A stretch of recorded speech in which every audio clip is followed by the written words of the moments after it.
Estamos falando sobre comunidade. Esse é o tema que Deus colocou para nós para o começo desse ano, e temos refletido e pensado sobre o que viver em comunidade significa, a partir da necessidade pessoal ou a partir da definição da sociedade. Não, fazemos isso a partir do que a Bíblia nos ensina.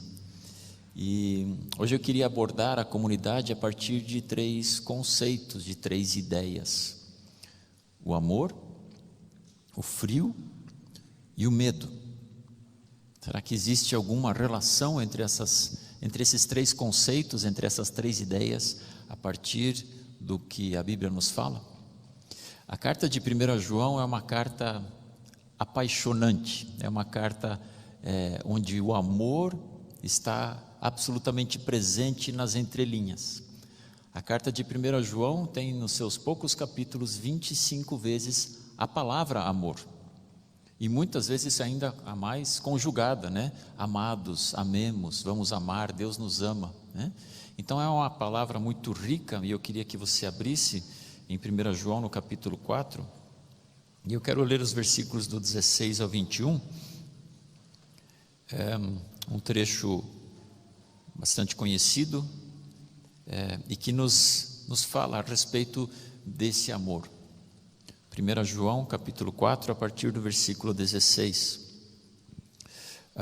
Antes disso, só para contextualizar, né, aqui começa com a palavra assim, e a gente precisa saber de onde que ele está vindo, né? Então o que João fala anteriormente a isso é o amor de Deus sendo manifesto através da vinda de Jesus. Ele desafia você e eu, ao lermos a Bíblia, veja o tamanho do amor de Deus. Ele enviou Jesus. E aí segue no versículo 16: assim, ou seja, Deus enviando o seu Filho, conhecemos o amor que Deus tem por nós e confiamos nesse amor. Deus é amor. Todo aquele que permanece no amor, permanece em Deus e Deus nele. Desta forma, o amor está aperfeiçoado entre nós, para que no dia do juízo tenhamos confiança, porque nesse mundo somos como ele. No amor não há medo, ao contrário, o perfeito amor expulsa o medo. Preste atenção nessa expressão: o perfeito amor expulsa o medo. Aqui já temos amor e medo em oposição, porque o medo supõe castigo. Aquele que tem medo não está aperfeiçoado no amor. Nós amamos porque Ele nos amou primeiro. E se alguém afirmar eu amo a Deus, mas odiar seu irmão, é mentiroso. Pois quem não ama seu irmão a quem vê, não pode amar a Deus a quem não vê. Ele nos deu este mandamento: quem ama a Deus, ame também o seu irmão. Só eu tenho a impressão de que está muito alto. Tá bom assim o volume? Tá bom? Desculpa, aqui a impressão é que está bastante alto. Do que você tem medo? O que gera medo em você? Que tipo de situação ou circunstância ou pessoa ou contexto, o que é que gera medo em você? Ou observando a comunidade, do que as pessoas mais têm medo? Ou aonde esse medo é gerado? O medo é uma das emoções mais básicas do ser humano. É, como se diz, instintivo. O medo não é algo que eu decido ter. O medo é algo que eu posso domar, sim, mas é do meu instinto sentir medo. Perigo e insegurança causam medo. Quando eu sinto medo, e não é uma decisão que eu tomo, é algo imediato, é uma reação, o meu sistema nervoso central, ele entra em alerta.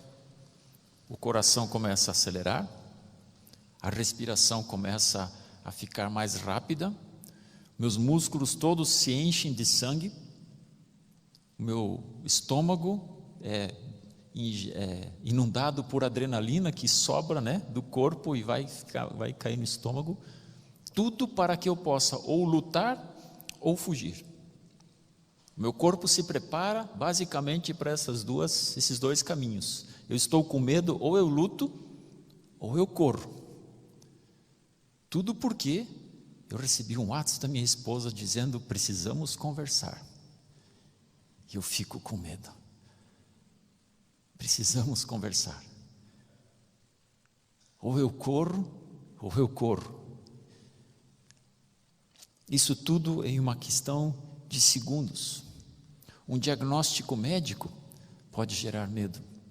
Uma notícia ruim pode gerar medo. E o medo, ele é desenvolvido na criança. Basicamente, ou principalmente, entre os 5 e os 10 anos. Um recém-nascido não tem medo nesse sentido que nós estamos descrevendo. Sim, ele chora quando ele tem fome, ele não gosta de ficar sozinho, mas o medo, ele é desenvolvido ao longo da formação da criança. Medo de algo que não se tinha medo. Uma de nossas filhas não tinha medo nenhum do mar. A gente brincava que se largasse ela na praia, fazia um risco até a África, se ninguém fosse lá segurá-la. Ela entrava. E de repente um dia, voltamos à praia, no ano seguinte, opa, eu tenho medo disso. Medo de algo que não oferecia medo antes. A criança relaciona o seu último machucado ao medo. A última vez que andei de bicicleta, eu me machuquei. Então eu desenvolvo o medo de andar de bicicleta. A última vez que eu estava jogando bola com adultos, eu tomei uma bolada. Então agora eu tenho medo de jogar bola com pessoas grandes. E assim por diante, a criança vai desenvolvendo um medo, que até certo ponto é protetivo, é protetor, mas que em situações extremas, ela acaba se tornando algo aprisionante. Pessoas que têm medo de determinadas coisas não fazem, não se divertem, né? Quem já esteve em um lugar daqueles para provocar o nosso medo, né? Um lugar bem alto com um piso de vidro, né? Algumas atrações turísticas fazem isso de propósito, né? O prédio termina aqui, aí tem uma caixa de vidro assim, você está a 100 e poucos andares acima de Chicago e olha lá para baixo e simplesmente pisa. Você tem certeza que aquilo não vai cair. Tem fotos de pontes na China muito mais altas. É um medo que aprisiona. Mas existem medos que não me aprisionam simplesmente de dar um passo à frente. Por exemplo, o medo de diagnóstico médico. Eu já vi pessoas que não vão ao médico porque tem medo do diagnóstico.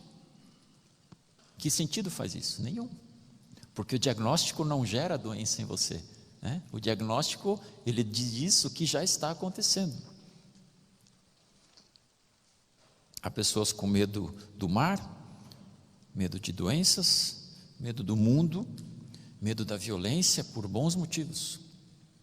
40% dos cristãos adultos, 40% daqueles que são convertidos, que entregaram a sua vida a Jesus, têm medo de falhar. Eu não posso falhar, seja na área que for. Quase metade, 40% dos cristãos adultos têm medo de tomar decisões, fica ansioso na hora de tomar uma decisão. 22% dos cristãos adultos são inseguros com relação a si mesmos. Tem medo de si mesmo, medo de quem eles são. Mateus 24:10 fala: naquele tempo, muitos ficarão escandalizados. Jesus está falando do fim dos tempos, né? Muitos ficarão escandalizados, trairão e odiarão uns aos outros. Numerosos falsos profetas surgirão e enganarão a muitos. Devido ao aumento da maldade, o amor de muitos esfriará. O amor que se esfria. O amor como oposto ao medo, o frio como algo que esfria, a maldade como algo que esfria o nosso amor. Mas aquele que perseverar até o fim será salvo, e este evangelho do reino será pregado em todo o mundo, como testemunho a todas as nações, e então virá o fim. O aumento da maldade aumenta também em nós o medo, e o medo que esfria o amor. Ou seja, se nos últimos tempos O amor esfriará significa que nos últimos tempos o medo aumentará. E eu imagino que não seja difícil de você concordar comigo de que o medo está aumentando. Estamos vivendo os últimos tempos. Seja lá o que isso significa em ordem em questões cronológicas, em termos de calendário, né? Alguém disse que com relação ao fim dos tempos eu já sobrevivi a pelo menos 5, né? Porque uma vez é o ano 2000, outra vez é um software, outra vez é um papa, outra vez é um líder que se levanta, e agora vai chegar o fim, e eu sei que o fim vai chegar. Mas uma das evidências é que o medo aumenta, e o medo nos trava, e o medo nos atrapalha. O amor esfria e o medo aumenta. Voltando ao exemplo da conversa com a esposa. Vou usar esse exemplo porque este amor é ou deveria ser, o maior amor terreno, o maior amor que se experimenta entre duas pessoas, o amor entre o marido e a esposa. Mas é também algo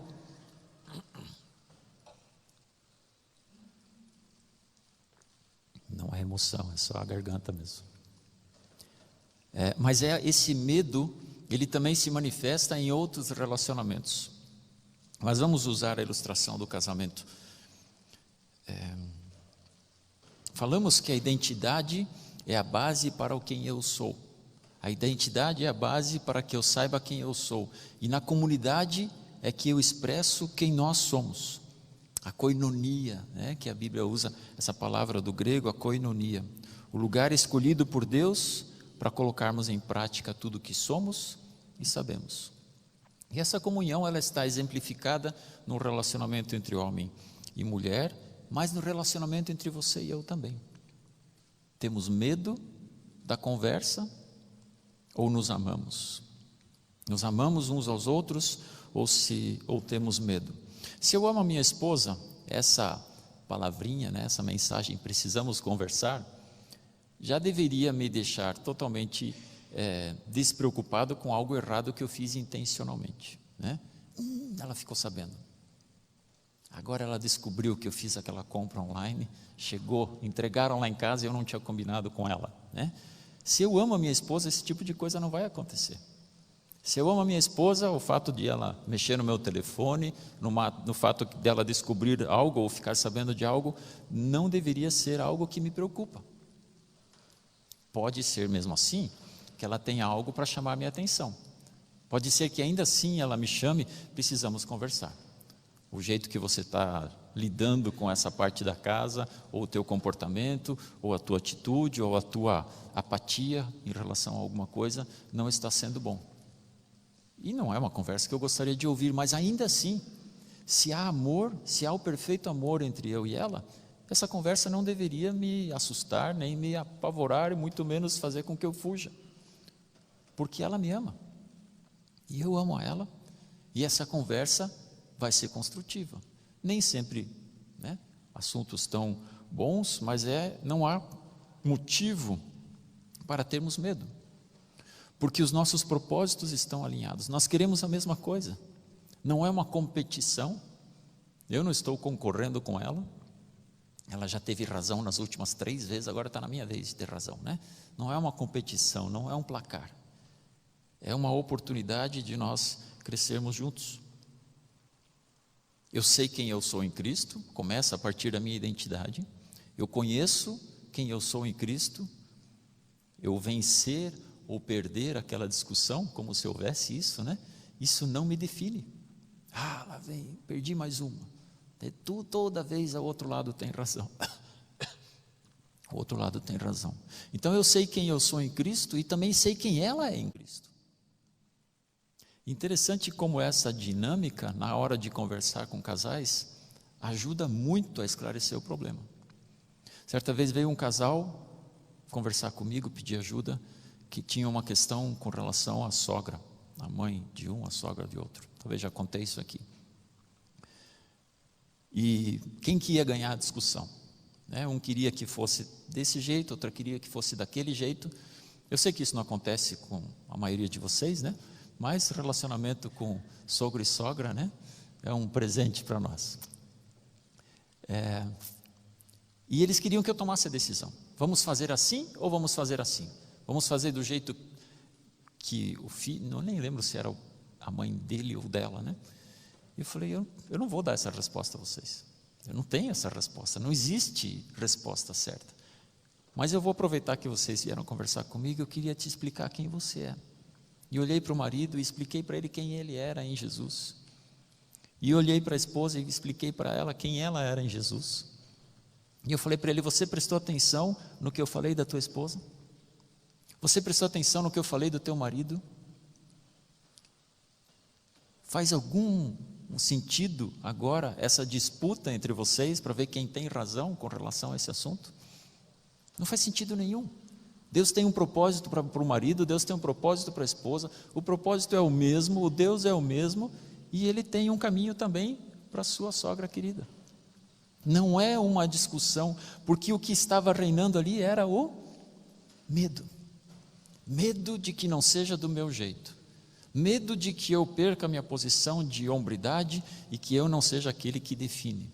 Medo que eu, do lado feminino, seja mais uma vez atropelada pela imposição do meu marido.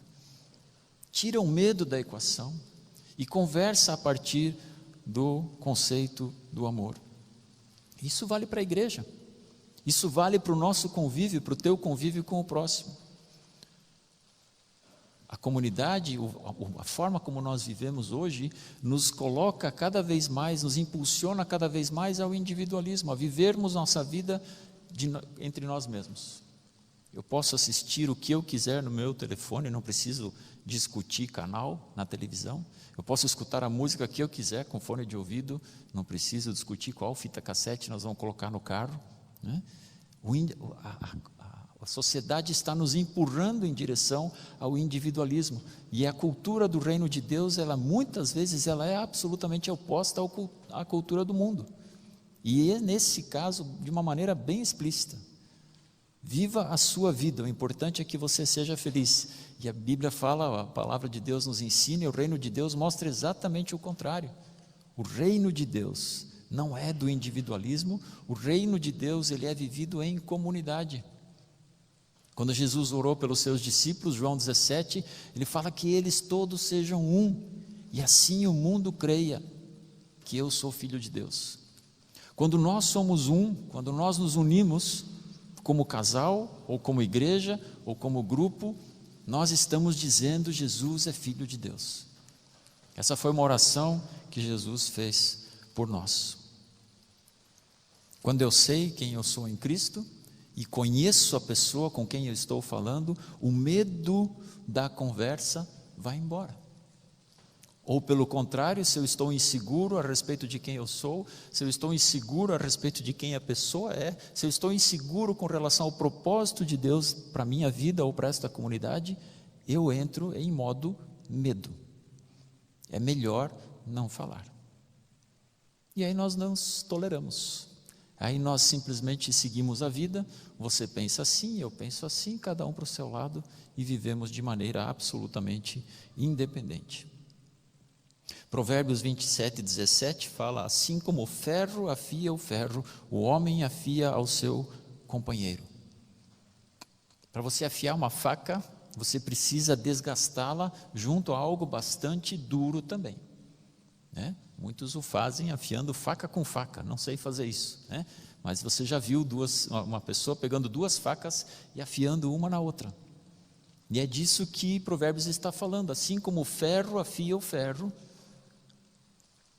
eu afio a você, e você afia a mim. A distância, cada um na sua casa, pelo WhatsApp, videoconferência, não, é em contato direto.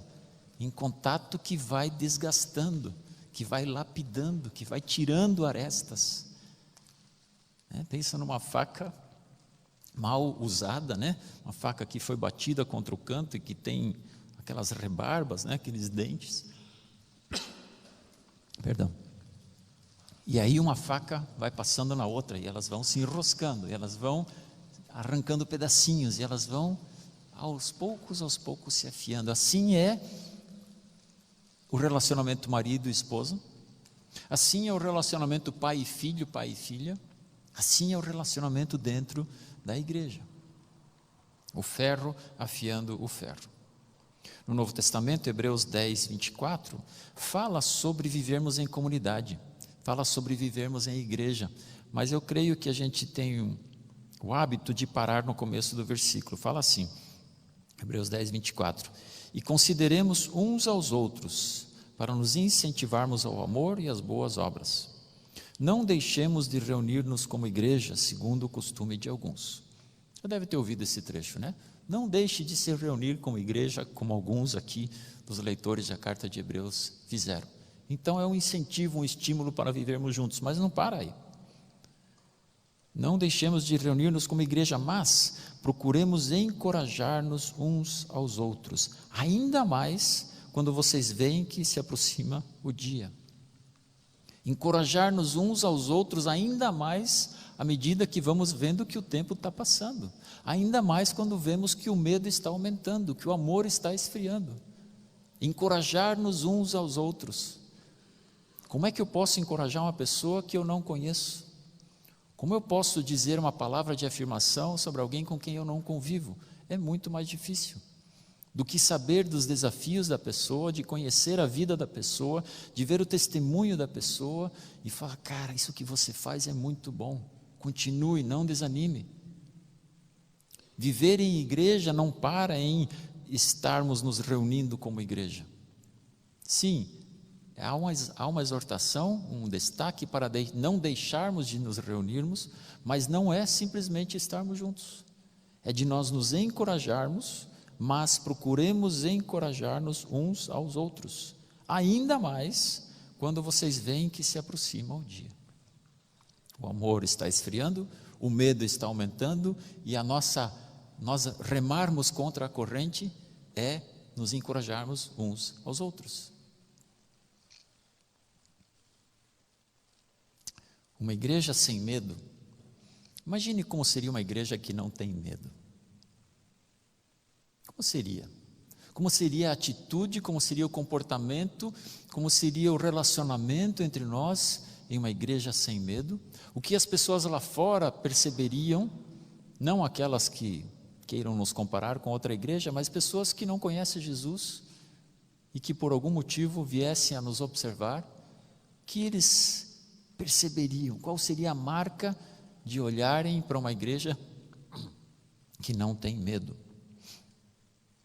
O medo nos foi instalado quando criança. Alguns medos nos protegem. Tenho uma experiência ruim na minha infância com energia elétrica. E eu tenho muito medo até hoje de tomar choque. Maior do que eu deveria, provavelmente.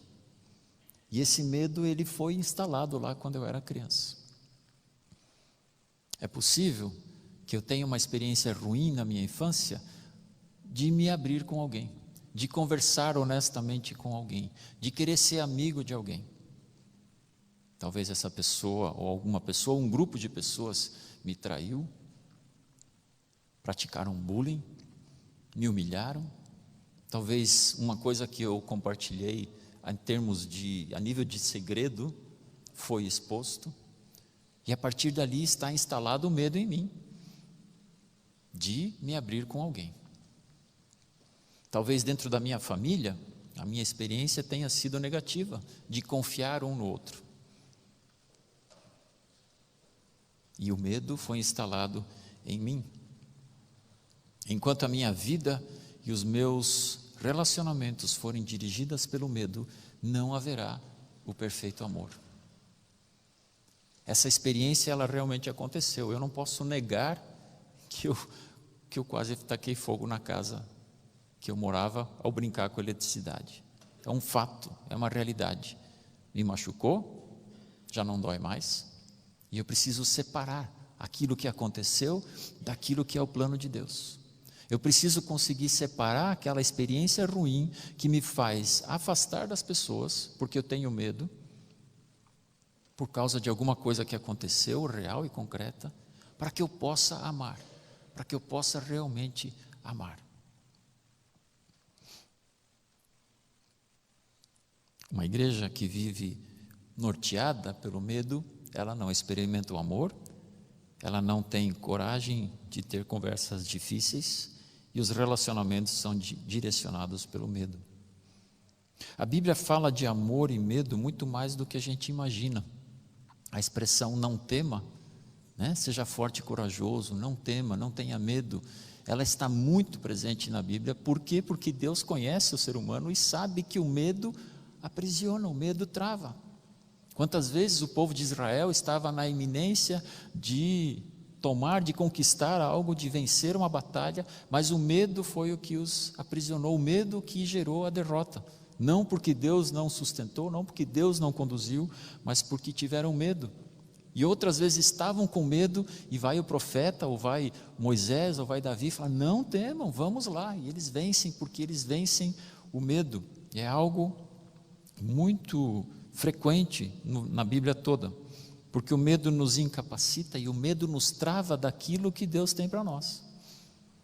Aquilo que Deus tem para nós, o inimigo não pode destruir, então ele só consegue nos distrair, e ele nos distrai com medo daquilo que Deus tem para nós. Isaías 51:12 é só um dos exemplos. Mas veja o que Deus fala num momento desses, onde o povo de Israel está mais uma vez acovardado, e ele fala, Isaías 51:12, eu mesmo sou quem te consola. Quem é você para que tenha medo de homens mortais? É meio forte, ele fala, quem você pensa que é para ter medo? Medo de gente. Eu sou o teu Deus e você tem medo de gente. Você não tem autoridade, você não tem autonomia, você não tem o poder de ter medo de gente, porque eu sou Deus, é o que ele diz através do profeta Isaías. Eu mesmo sou quem te consola. Quem é você para que tema homens mortais, os filhos de homens que não passam da relva? Quando eu tenho medo de homens, eu estou afrontando frontalmente, desculpa a redundância, o propósito de Deus para a minha vida. Quem é você para que você tenha medo de homem? Você não tem autorização de Deus. Se você anda com Jesus, se você é filho de Deus, se tem uma aliança com Ele, você não tem autorização para ter medo de Deus, medo de homens. Quem você pensa que é para ficar com medo? Porque o medo, ele me conecta com mentiras. O medo me conecta com uma informação que eu instalei lá atrás. Energia elétrica é ruim, mexer em tomadas é ruim. Não é mentira. Você pode desconectar a chave geral, você pode tomar cuidado para só encostar em um fio de cada vez.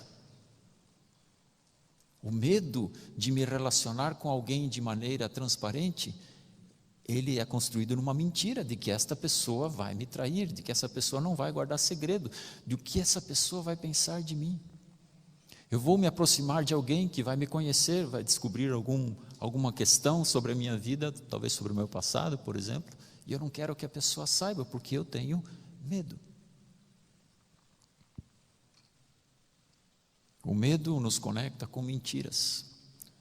Então, temos medos protetores e temos medos, vamos chamá-los de acovardantes.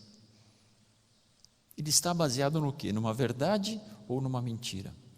Eu tenho medo de furar sinal, por isso eu não furo o sinal, porque senão eu levo multa e eu não gosto de levar multa. E posso causar um acidente também, mas na verdade a gente faz por causa da multa, Eu tenho medo de furar sinal para não machucar ninguém.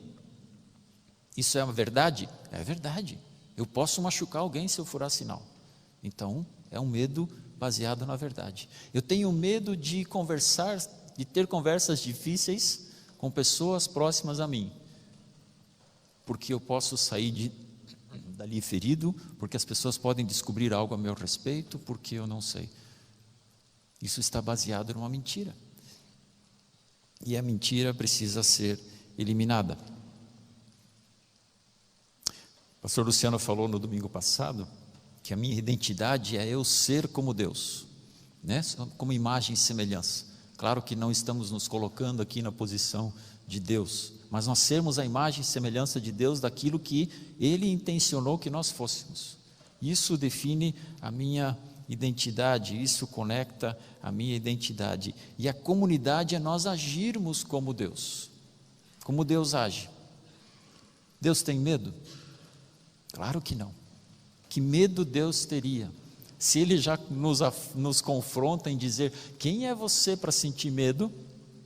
É natural que não há medo em Deus. Deus é amor, lemos isso em João. Se Deus é amor e o amor expulsa o medo, o perfeito amor expulsa o medo, Deus não tem medo.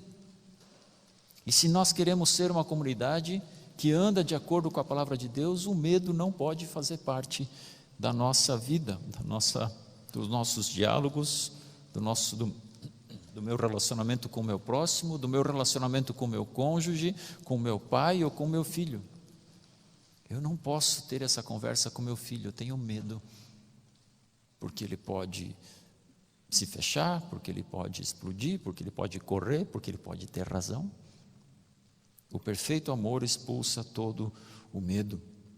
Uma igreja que não tem medo é uma igreja que ama. Não sei se alguém seria capaz de nos observar e falar, uau, que igreja sem medo.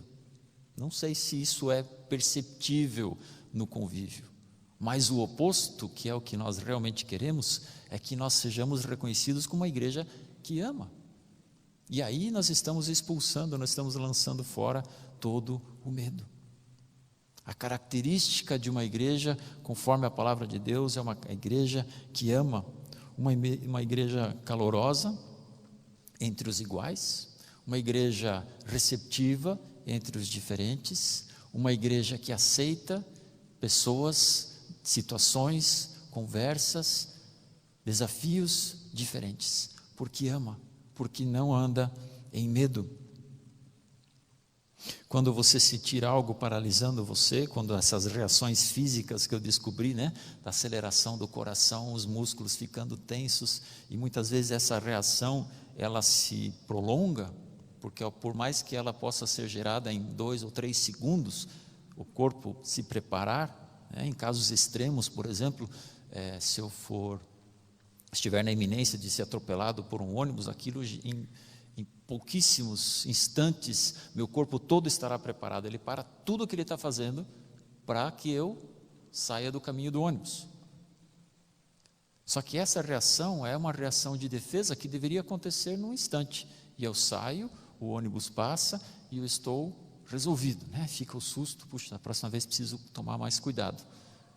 Mas essa reação é a mesma se eu chego no meu local de trabalho de manhã e eu tenho medo de que a conta não feche até o fim do dia, eu tenho medo de que talvez eu seja mandado embora ou que a minha empresa feche, e esta junção do corpo, essa mobilização do corpo, ela permanece o dia todo. E a pessoa fica travada, o estômago não reage, o coração está acelerado, os músculos estão tensos, e a gente fica absolutamente travado pelo medo. E estas são as características, esta é a oposição entre o medo e o amor. O amor, o perfeito amor, lança fora todo o medo. Se esta é uma realidade para você, seja num relacionamento, seja, como eu descrevi, talvez no seu local de trabalho, de estudo, onde você convive com a família, é uma reação de travar, de sentir medo de que algo pode acontecer, está no caminho contrário do amor. Essa é imagine uma gangorra, de um lado amor, do outro lado medo. Quanto mais medo, menos amor, e vice-versa. O perfeito amor lança fora todo o medo. Eu tenho em mim o perfeito amor de Deus? Aquele medo que está dentro de mim, ele só sai de uma maneira: quando se coloca amor no lugar. É como você tentar esvaziar um copo cheio de ar. Você tem um copo, ele está totalmente cheio de ar, e a única forma que você tem de tirar o ar de dentro do copo é colocar água. Você não consegue tirar o ar de dentro do copo se você não colocar outra coisa no lugar. Então, quanto mais eu me inundar desse amor, quanto mais eu conhecer esse amor, quanto mais eu ousar viver nesse amor, maior e mais amor eu tenho em mim e menos medo eu tenho. Eu quero encerrar com uma palavra que me chamou muita atenção, que aparentemente, em primeira instância, não tem muito a ver com medo, mas talvez você já tenha medo de fazer determinada oração. Talvez exista uma oração no seu coração de um tempo atrás, e você já tem medo de pedir. O que me faria ter medo de orar por alguma coisa? A resposta não que eu recebi há muitos e muitos anos atrás. Eu tenho orado por determinadas coisas e já oro há 1 ano, ou há meio ano, ou há 5 anos e nada acontece. E gera em mim o medo de orar de novo, porque é frustrante receber mais uma vez o não.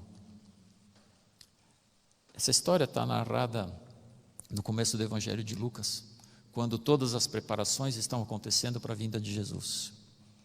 Antes que Jesus venha, assim como havia sido profetizado no Antigo Testamento, veio João Batista, a voz que clama no deserto. E há um anjo que vai visitar o Zacarias, que é o pai do João Batista. Lucas 1,12 diz assim: quando Zacarias o viu, perturbou-se e foi dominado pelo medo. Mas o anjo disse: não tenha medo, Zacarias, sua oração foi ouvida. E ele fala que ele vai ser pai, pulando para o versículo 18, Zacarias perguntou ao anjo: como posso ter certeza disso? Sou velho e minha mulher é de idade avançada. Era um pedido de Zacarias. Era Isabel, né? A esposa de Zacarias. Zacarias e sua esposa já tinham orado por um filho há muito tempo, mas eles tinham desistido de orar. Eles falaram: não oro mais, sobre esse assunto aqui eu não quero mais. A ponto de ele ver algo sobrenatural, de ver um anjo chegando para ele, né? Ele teve medo, mais pela presença do sobrenatural do que pela notícia em si, mas quando a notícia vem, ele fala: não dá mais, não dá mais. E a resposta do anjo é: ok, se você duvida, você vai ficar mudo por um tempo, etc., né? Eu creio que vocês conhecem a história, mas a resposta do anjo, ela soa mais ou menos o seguinte: eu trouxe aqui a resposta de uma oração que você já não faz mais. Eu trouxe para você a resposta de uma oração que você já desistiu de fazer. Que Deus é esse? Que nos responde mesmo quando a gente desiste de pedir. Apocalipse descreve a sala do trono, onde Deus reina, e na frente do seu trono está uma bacia, não, algo mais bonito do que isso. Uma taça, obrigado, Luciano. Uma taça onde estão guardadas todas as orações dos santos, todas as orações dos santos. Aquela oração que você fez há 30 anos atrás, agradecendo pelo almoço que você ia comer, aquela oração que você fez clamando por alguém da sua família, clamando por uma situação específica, todas as orações estão guardadas num lugar de honra, na frente do trono de Deus. E Ele pode responder orações que você já não faz mais. Mas eu queria te desafiar a você continuar fazendo essas orações, sem medo, confiando no perfeito amor de Deus, confiando na sabedoria dEle, confiando no poder dEle, confiando no milagre. Aquela oração que você não faz mais, ela ainda está diante do trono de Deus e ela ainda pode ser respondida. Não tenha medo. Se tem um lugar que o medo nos aprisiona, e falamos muito sobre relacionamento, também nos aprisiona no meu relacionamento com Deus. O medo também me aprisiona no meu relacionamento com Deus, quando ele é baseado em mentiras, de que eu vou pedir e Deus não vai me dar, de que eu vou falar e Deus não vai me ouvir, de que eu vou conversar com Deus e a minha oração não passa do teto, de que eu vou conversar com Deus e talvez Ele tenha um caminho melhor para mim do que aquilo que eu quero. Não deixe que o medo aprisione o seu relacionamento com Deus, que ele aprisione o seu relacionamento com a sua família, com o seu cônjuge, que o medo aprisione o nosso relacionamento como igreja, a igreja local e a igreja de Cristo. O perfeito amor é que lança fora todo o medo.